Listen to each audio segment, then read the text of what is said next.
Stuff coming out of the courts over the weekend, rather coming in from Friday, and that perhaps changes a number of things this hour. He was the 49th president of the Law Society of Kenya, and he's here today. Nelson Havi is no guest to the Situation Room, and he's graced us with his presence this morning. Good morning. Good morning, my lady. How are you? Very well. How are you? I'm great. Good to have you here today. Thank you. Karibu sana. CT is going to welcome you with today's proverb. This one you like, I think. Then you can translate it and tell us what you think. Absolutely. Mm-hmm. Yes, our proverbs, the whole of this week, come from the Republic of the Gambia. Okay? There's a river that traverses Pakas right in the middle of that country. And there are those who, whether they're soothsaying or simply saying what is obvious, they say the name is derived from the river because it's the river Gambia. Be that as it may, the Republic of Gambia also has a river passing through it called the Gambia River. Okay? The proverb. Never mind if your nose is ugly, so long as you can breathe through it. Absolutely, yes. Mm-hmm. First things first. It's not your business to see your nose. Your nose is for breathing. It is not your business to see your nose. Well, that's new. What our learned friend has told us, if your nose resembles a vacuum cleaner, it doesn't matter. Absolutely. If it resembles a needle, it doesn't matter either. Does it work? If it resembles a fish hook, so what? But you know what's funny? You're actually right. So scientifically, your eyes do see your nose, but they delete it. Absolutely. Yeah, so he's quite right. Like, your nose is actually in the way. So your brain deletes your nose, so you don't see it. Those of you who see your noses, good for you. Might be an inconvenience, but all right. If it works, Wakili, that's as long as you're breathing through it, guys. See it as much as you like, yes. Okay. It's not your business. So, interesting things coming out of the court Friday.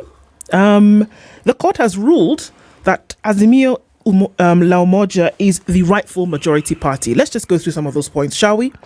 Judges John Chigiti, Lawrence Mugambi, and Jairus Nga have found that Wetangula violated, the Speaker of the National Assembly, Mr. Moses Wetangula, violated the Constitution in making his determination on parliamentary leadership. The ruling overturns his decision made on the 6th of October 2022. The court states that Wetangula wrongly assigned 14 members from various parties to Kenya Kwanza. This move gave Kenya Kwanza a majority status in the House.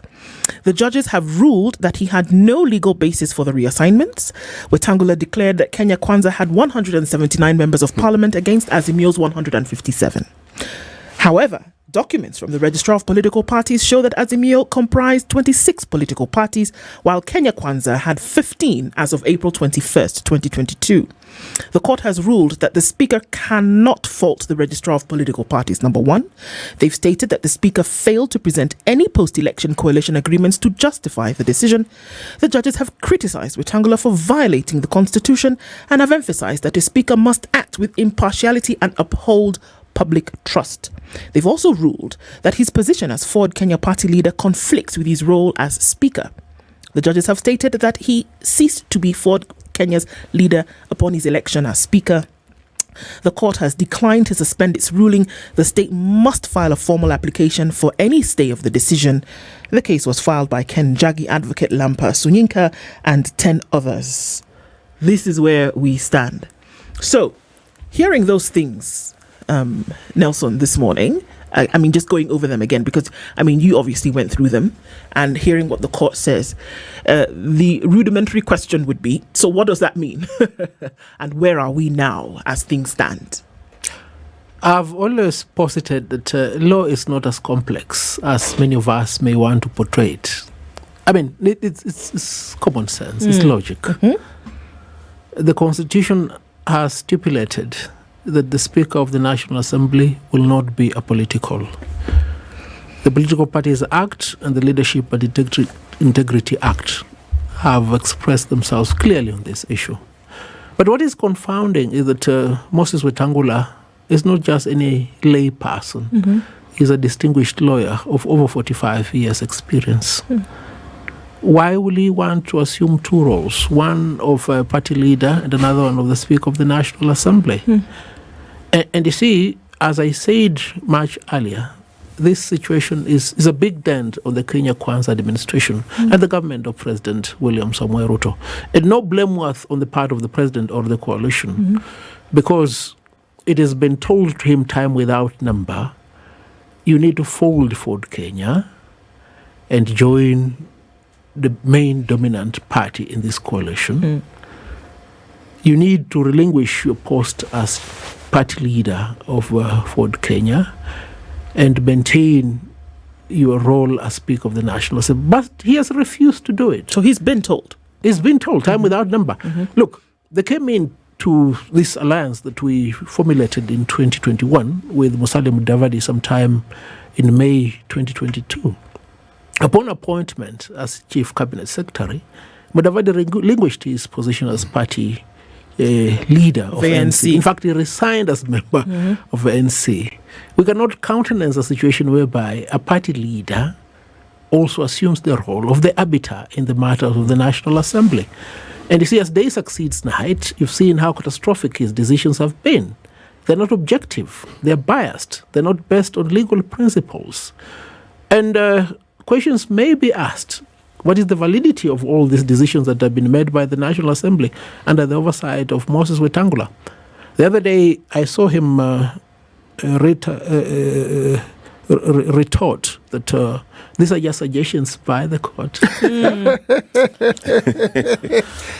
man has a sense of humor, doesn't he? I mean, Suggestions by the I don't know which sense of humor. Is this English or Roman? Because I'm told it's a Roman Pope. If indeed a determination by a duly constituted court of law is a suggestion, what does that say of all the determinations that our courts have made? Look, I mean, you may not know or recall or forgotten, when a coup was conducted in Ford, Kenya about 6 years ago, and Moses Wetangula risked losing his seat as a member of that party and the party leader, he came to me and pleaded and said, Mr. President, I just want you to appear in court for 2 minutes and save my soul. And indeed, I went and appeared before Justice Mulwa for 2 minutes. And we countermanded the coup. Look, what I'm saying in simple terms, he's in office courtesy of a court order. Okay. So you cannot buy... You cannot treat one as a suggestion. by the same mouth. Claim that this order declaring as invalid your dualistic position as party leader and Speaker of the National Assembly is a suggestion. Okay, so now let's look at what it does for parties, shall we? So if by dint of his proclamation as Speaker that Kenya Kwanza then was named majority because of the inclusion of other parties, and now what we're hearing is that the court essentially has overturned that because of several things. Number one, there was no declaration by the registrar of political parties. There's no documentation to show that. Number two is that the number of parties that the Azimio la Umoja One Kenya, etc., had. So that would essentially overturn this proclamation made by the Speaker. What does that mean for the majority in Parliament? And what does that do for every decision, whether it was a decision of who becomes majority leader, minority, and all of this, as well as decisions that were taken in the House to date? What does that mean? Let me begin from the end, then we progress towards the end. Ideally, it means the status quo ante has been restored. The position before this illegal decision by the Speaker of the National Assembly has been restored. And what was that position? And the position is not one that is polemic. It's not complicated. It's simplistic. The court said a determination of who is the majority in the National Assembly is not the function of the Speaker of the National Assembly. It's not a matter for debate by the National Assembly in the first place.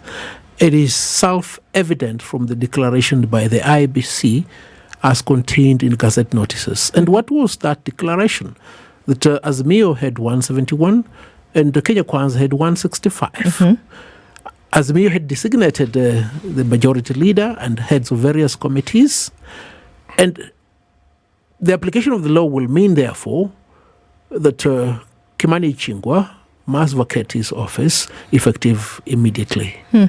Mohammed Junaid must occupy the office of the head of the majority in the National Assembly.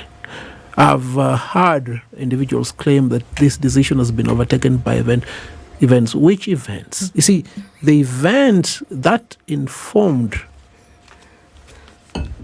the designation of the majority leader in the National Assembly prior to this decision has not changed. The Gazette notice that constitutes the official communication by the IBC of who were elected as members of the National Assembly.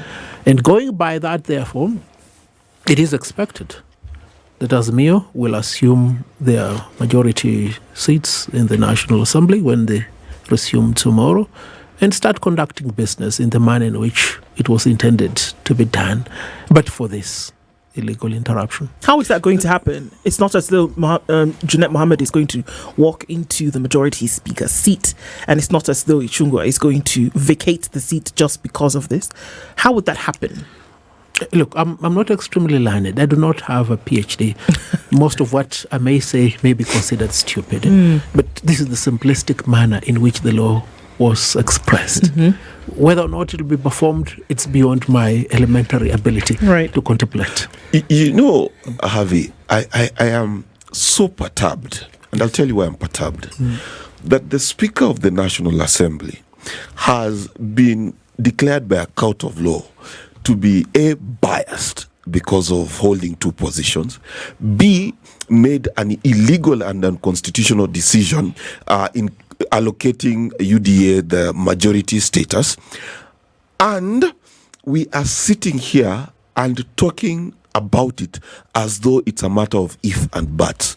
How do we get to a point in this country where such actions actually have culpability, have some form of retribution, some form of correction that is enforceable by the law? Because for me, it is hard to imagine that you do an illegality for 3 years now, and then when the ruling comes down, it's still a matter of maybe they will, maybe they won't. Or they'll just ignore the whole thing and go on as though nothing happened. How is that possible?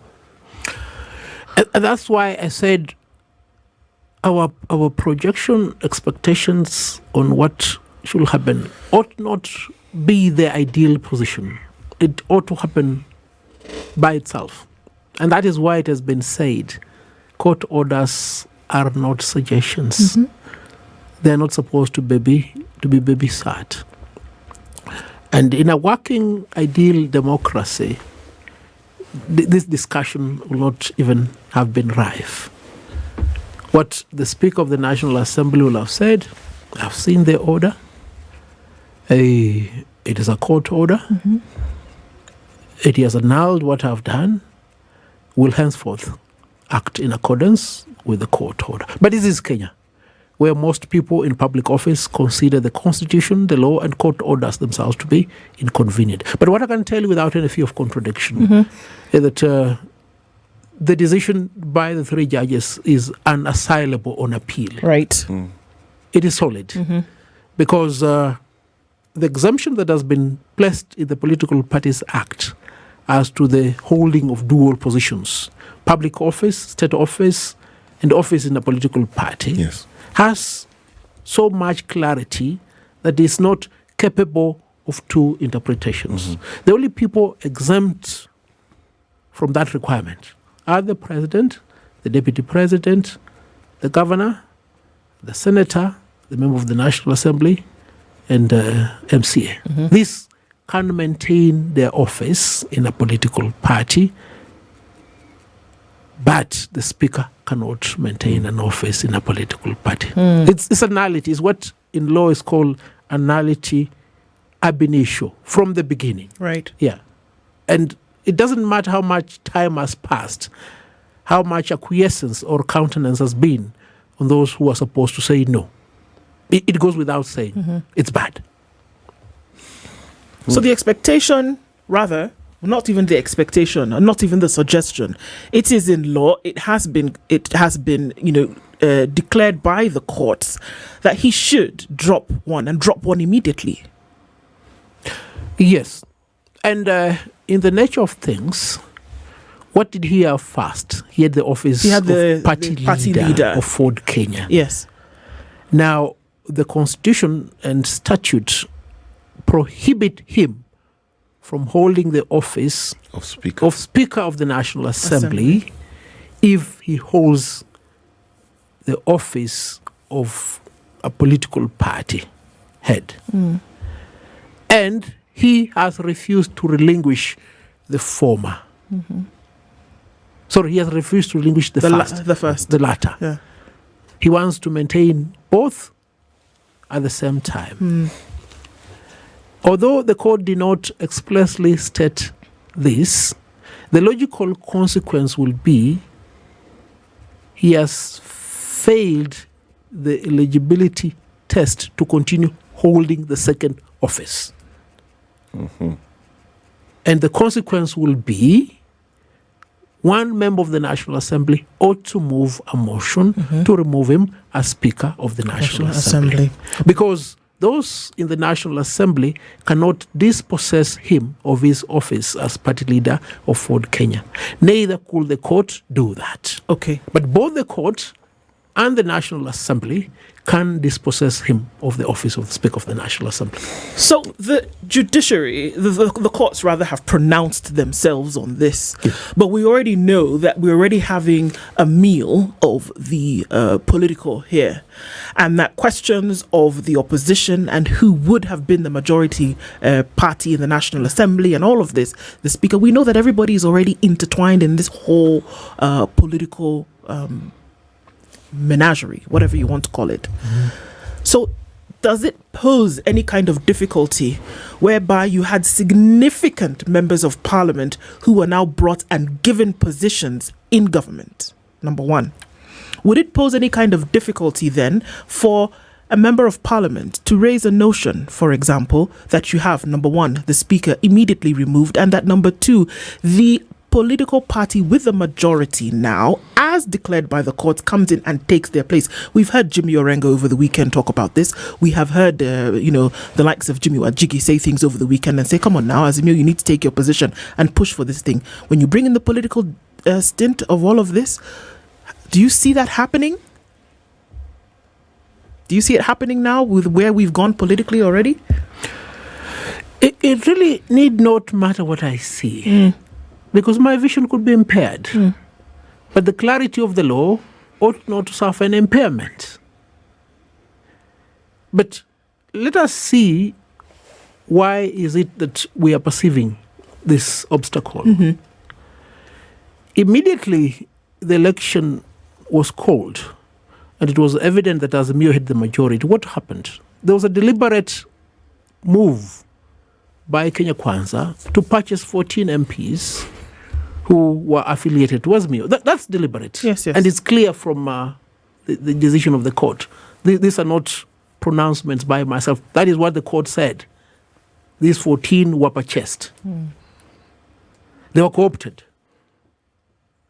But notwithstanding that co-opting, which appears to reside only in the mind of the Speaker and Kimani Ichung'wah, the clarity of the evidence presented by the Registrar of Political Parties is there is no post-election coalition agreement deposited with that office to evidence the exit of these 14. And if that be the position as we are speaking right now, then it means nothing changed. So what has happened is adding nothing onto nothing, expecting it to sustain. Become something. Yeah, it won't. It will collapse, and it has collapsed. And the mere fact that there appear to have been a big shift to the extent that the broad-based government has incorporated individuals from both divides does not change the law. And that's why I've differed with several of my colleagues who posited that the court failed to take into account the doctrine of mootness, that the issue has been overtaken by events. You see, events are factual. The law is static insofar as it is until such a time as it's been amended. So facts could have changed, but the law has not changed. And What is the change in those facts? It's intended to camouflage the reality, to run away from the truth. But however much you run away from the truth, your flight is without motion. There is no distance that you have covered. You see, there is a danger, though, when we look at how it is beginning with the immediate former president, who pioneered this trend that we now have within the political class, where court rulings are ignored or outrightly disobeyed. There's this concept of the rule of law. There is a Justice Mativu who said that any court that does not have their capacity to have the contempt law is not a court at all. So there is a constitutional aspect to it that people who disobey court orders could actually cease to hold public office. Yes, and should. There are many other consequences, but when you find that the rule of law is being eroded, essentially what is being set loose to the populace, by way of example, is that the rule of law can be ignored. It means we can disobey the law. The law, yes. Now, that is a recipe for chaos, which often leads to disaster. Because if that is the way everybody goes about it, and the examples are being set by people who hold very high offices in this country, if not the highest, what then do you say of the ordinary citizen who observes all these things? What mind do you think we are creating with regards to our courts? Now, look, those in power want the ordinary mind to feel that he or she has no control of what they would do. But you see, the constitutional architecture is such that the sovereign, the ultimate authority, resides in the people, those who are perceived to be without any say. And it is for that reason that I must dichotomize the parameters of the decision by the court. You see, the court cannot go to the National Assembly and remove the Speaker of the National Assembly. It cannot. But the court has indicated in no uncertain term that the Speaker of the National Assembly has violated the Constitution. What is the effect of violating the Constitution? You become unsuitable to hold public office. Then the sequential mechanism kicks in. A member of the National Assembly ought to originate a motion to censure and or to impeach the Speaker of the National Assembly. And if they do not do that, then there is power under the Constitution also for any citizen to move the National Assembly to take the requisite step. But more fundamentally, and I think the people of Kenya need not be confined by the structures that they have put in place, because these structures are there for the performance of their delegated authority as the sovereign. Don't allow these individuals who have violated the Constitution to come to your village, to come to your constituency, to come to your county. Refuse to listen, essentially. Refuse to listen. True. Say no. Heckle, tell them to go away. Block their road. They are in office courtesy of you. It is fundamental that the people of Kenya realize when you're casting your ballot, you're signing the employment letter of whoever you are electing. He or she is your agent, and the agent must act in conformity with what you've given him or her as the job description. And the job description is the Constitution. So he has violated the Constitution. He has desecrated the Constitution. He has lost the mandate you gave him or her to govern on your behalf.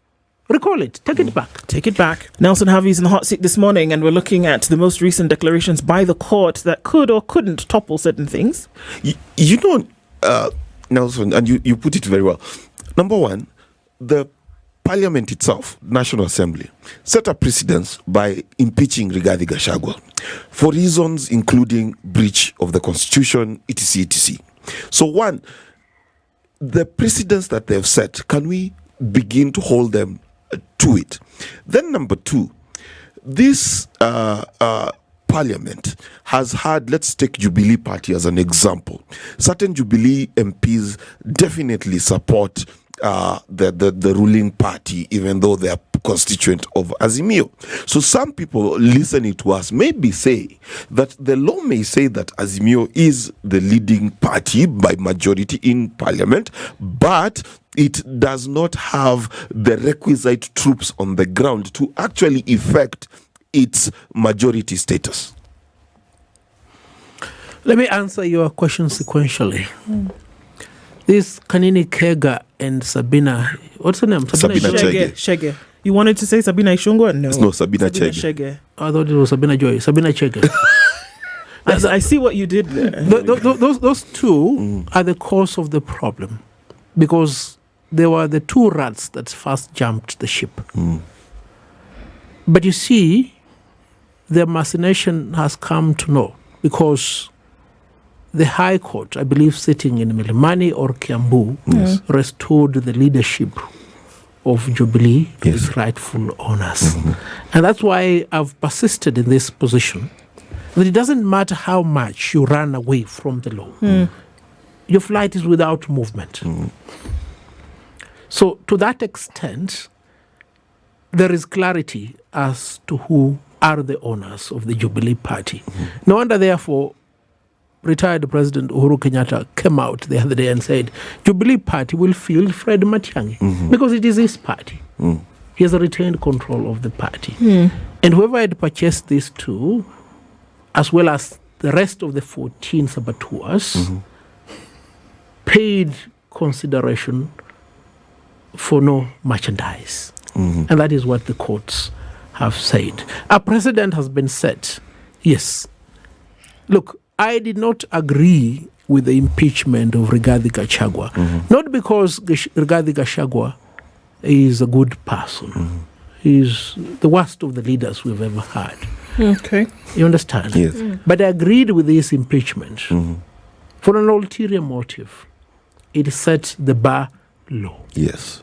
It enabled the people of Kenya to have control over the accountability and integrity tools given to them under the Constitution. This is So true. they have it. Yes.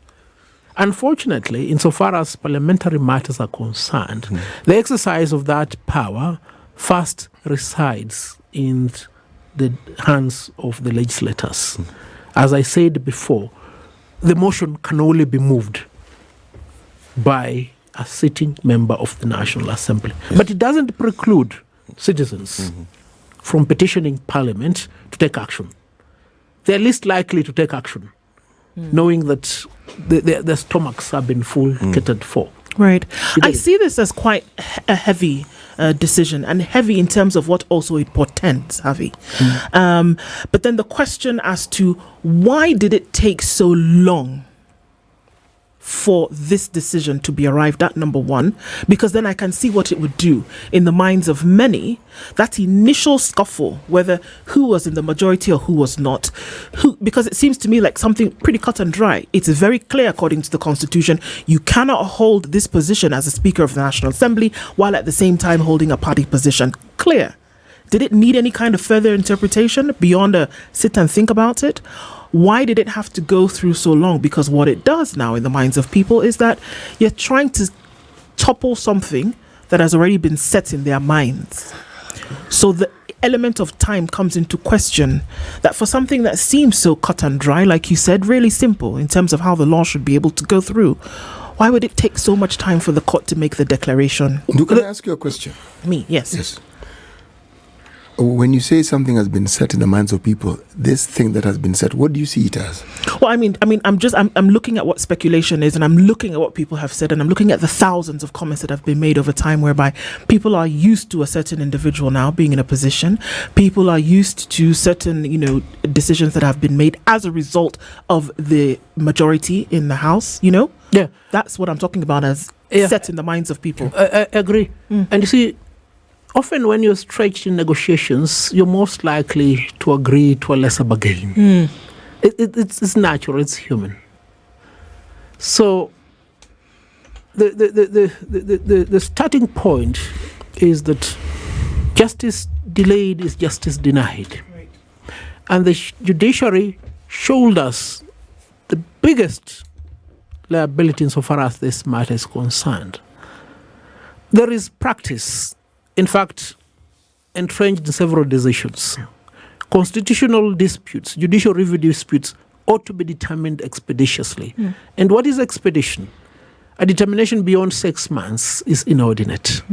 Insofar as a constitutional petition, a judicial review matter is concerned. Why do I say so? Because the Civil Procedure Act and the rules and practice have stipulated that a matter originated in a civil court, private disputes, ought to be determined within a year. So disputes between private individuals and the public, private individuals and the state, ought to be determined within 6 months. So these 3 judges, much as we appreciate the good decision they have made, our lamentation is that it has come too little too late. At a point in time where even the majority party in the National Assembly resigned to its fate and decided to accept a bargain lower than they were entitled to. And we can't blame them from a political point of view, because we need to be objective in our evaluation of this issue.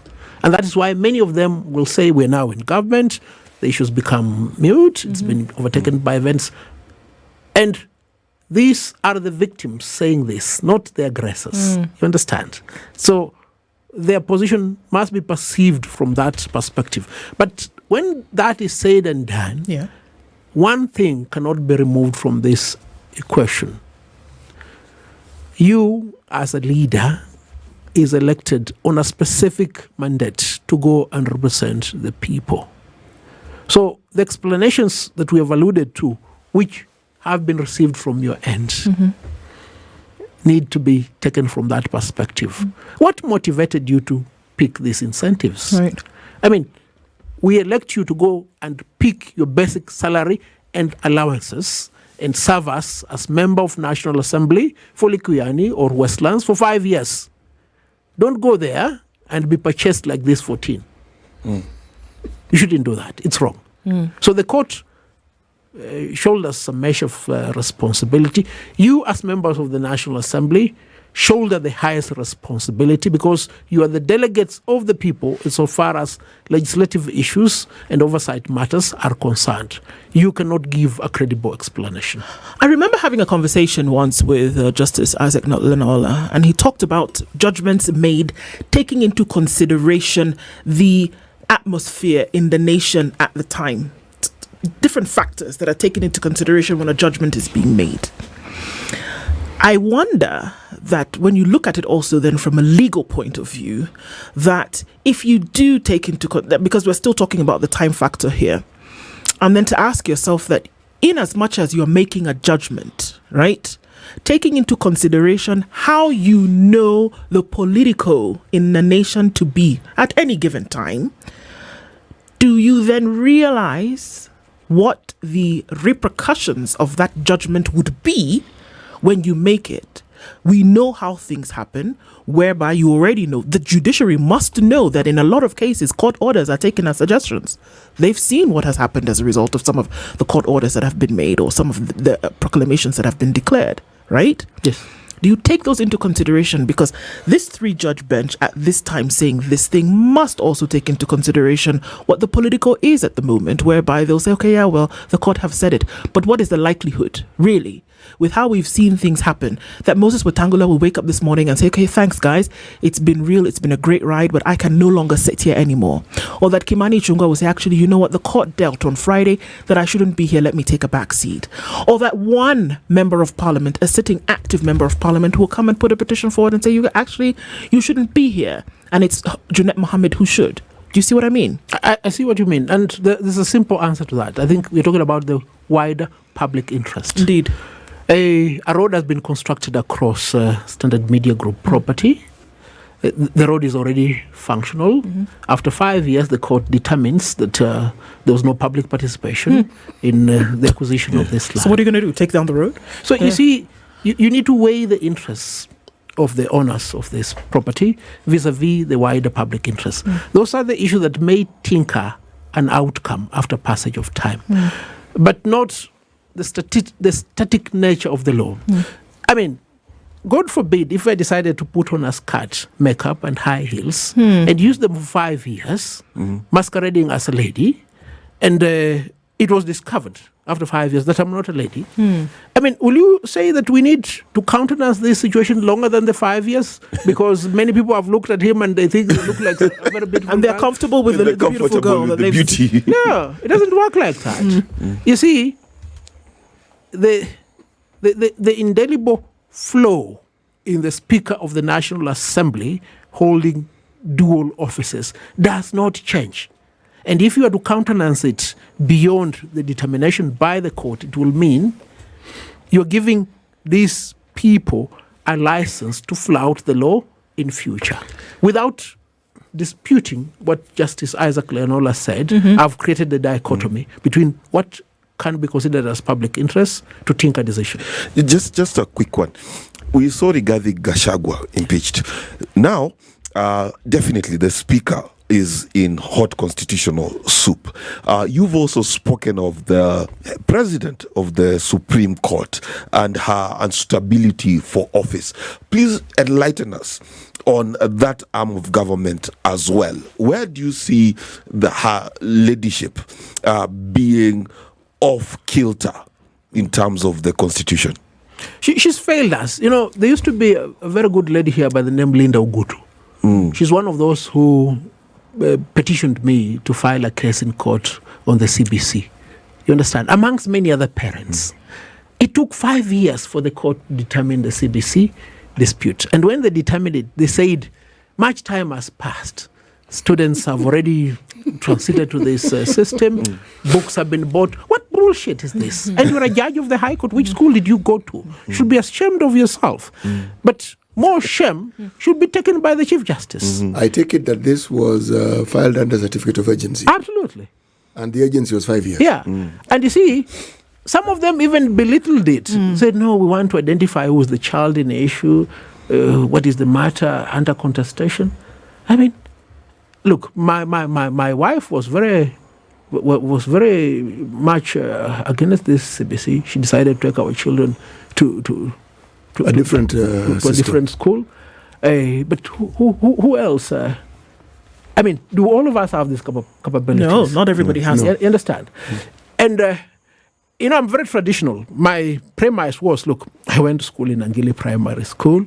There was no window. In fact, there was just a hollow where I could jump out if I didn't like the teacher and rest outside. But here I am. I can actually see you jumping out of that window. Yeah. And relax outside, bask because I didn't like the music teacher, and come back for the English teacher because the English teacher was my mother. She should have noticed it. And here I am. So I thought, look, there's nothing wrong with this system. Let's just take the children there. Because we went through it. Yeah, I went to Nangili Primary School. I went to Musingu High School. I went to Nairobi University. Why do you want me to take my children to very expensive schools where you pay fees of 2 million? No, I won't do that. But this is the reality. And the courts countenance it. And as Mark asked, what is the Chief Justice doing about it? She's done nothing. Although this is not the topic for discussion today, but No.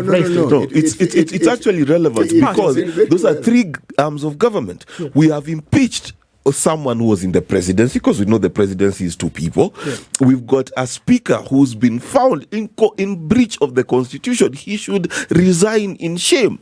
Then you have brought up issues, and there's a petition before the JSC on the president of the Supreme Court. That is the third arm of government. So the end to this debacle is this, as I've said. The Chief Justice ought to go home. But in Kenya, people don't go home. There was a cartoon that the most complicated surgery is the one of removing a political leader or any other leader in Kenya from office. I think it can never be performed because they will resist the surgery. And we have taken this position that we can have a bad executive, and we have a bad executive. There's no doubt about it. We can have the worst legislature. We have the worst legislature. But we cannot allow ourselves to have bad judiciary, because the judiciary is the bastion, is the hope of everybody. I've told you, even this belligerent Wetangula came and pleaded, please, can we go to court to preserve my office as a party leader of Ford Kenya? All of us go there, you understand? Yes. And if Martha Koome cannot guarantee accountability and integrity in the performance of judicial functions by judges and magistrates, which is quite evident hitherto, the public popular opinion, the judicial informed opinion is that she's unsuitable to continue holding the office of Chief Justice.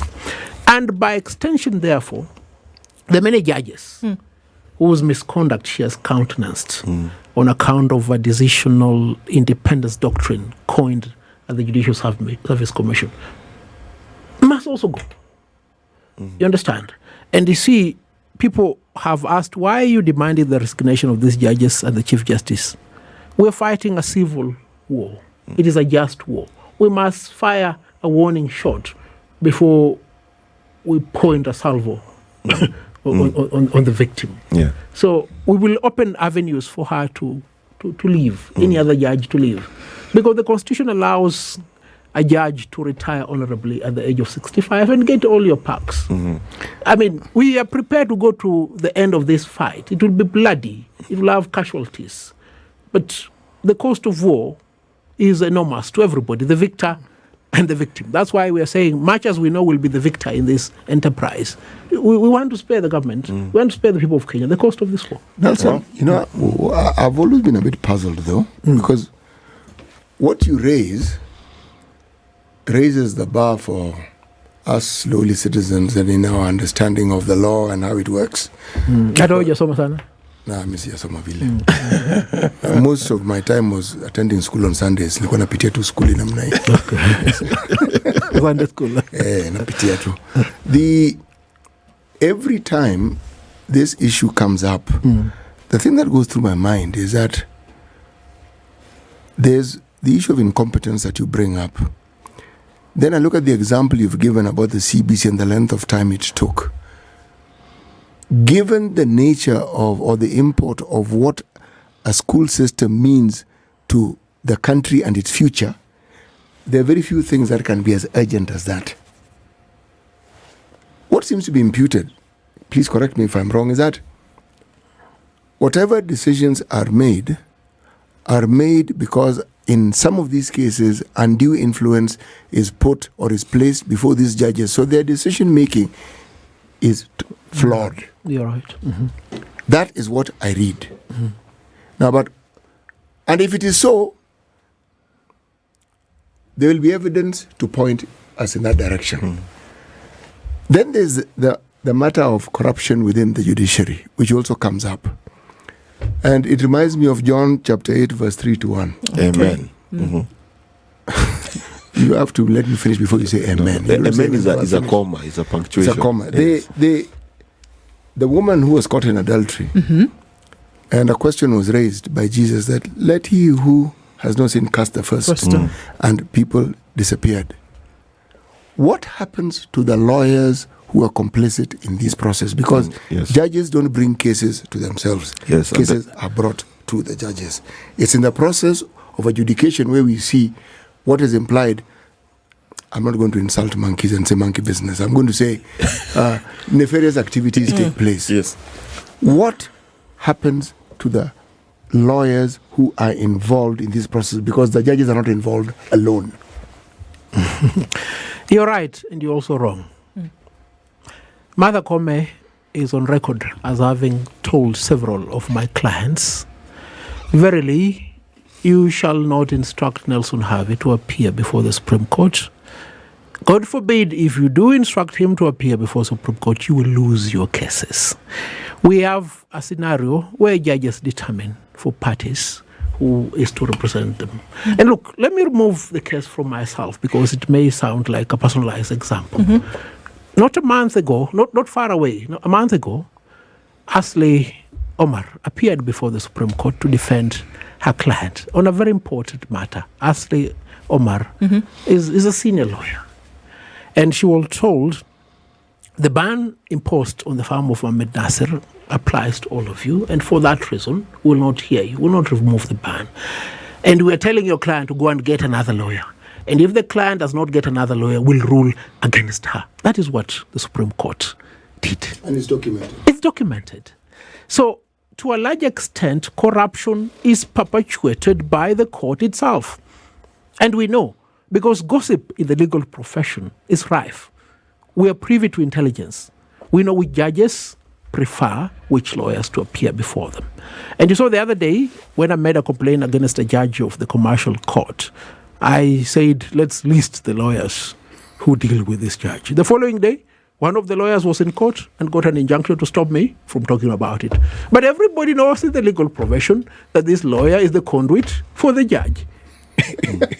But that said and done, I've taken a judge to the Judicial Service Commission and removed that judge. And in the report by retired Chief Justice David Kenani Maraga, he recommended action be taken by the Law Society of Kenya against certain 3 lawyers who were complicit in that enterprise with the impugned judge. Nothing was done against those advocates. And you see, it's things that like this that propelled me to rise to the helm of the leadership of the Law Society of Kenya, to inquire on what exactly happens in disciplinary process. Sure. So the disciplinary process of the Law Society of Kenya is the most compromised. I can tell you this without any fear of control, because I've sat there. You understand? Mm-hmm. But in conclusion, 2 people wake up in the morning. One is a doctor to go and treat people. Another one is a robber to go and rob. They're both on duty. You see, you are the judge. It is your duty to do right. That these unscrupulous, corrupt lawyers, they have woken up in the morning to do wrong. It is their bad job. We hold you as the judge or magistrate accountable. You have no explanation. So this lamentation that Martha comes, corruption cannot happen without participation of the legal profession. That's nonsense. You took an oath. You are paid from public funds. It's your responsibility to do right, to uphold the Constitution, to ensure the rule of law prevails. Don't tell me, Havi brought me 10 million. No, it's not an answer. Nelson Havi, thank you for being here. Thank you for your explanations of this. And conversations like this must continue. And we look forward to having you in the hot seat another time. Asante Sana. Good morning. Thank you. This is the Situation Room, the only way to start your day.